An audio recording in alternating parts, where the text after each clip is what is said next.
Hi guys. So ito po yung dinner ko ngayon guys. Kasi mag-isa lang po ako. Kaya tinamad ako magluto.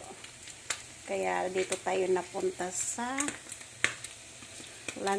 luncheon meat. Ayan. Luncheon meat ang ulam ko ngayon. Malakas ang apoy na natin. Ayan. So, tapos na po yan. Luto na po yan. Lilipat na natin dito guys. Oh my God. Ayan guys. So, dito ko siya ilalagay sa isang baonan. Para pag hindi ko maubos, bukas naman, mayroon naman akong ulam. Ganun lang ang buhay natin guys. Diskarte ba? Bawal magutom. Bawal magkasakit. Tapos mayroon pa akong maliliit na maliliit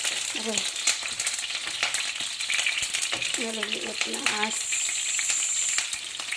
tawag niyan? Chorizo. So, pepritohin na rin natin kasi medyo matagal na yan. Baka masira ba. Kaya yan guys. Ang aking ulam for today. Hanggang bukas na yan guys.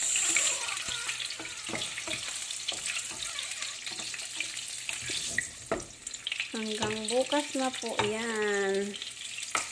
Kasi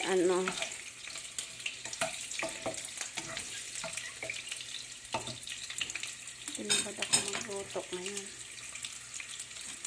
Tinamad ako magluto ng mag-isa ka lang kumain.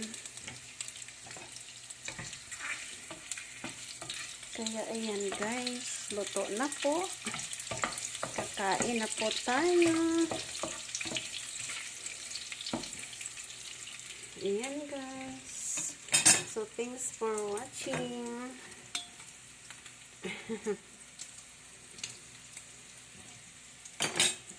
Thanks for watching guys. Have a nice day everyone. God bless.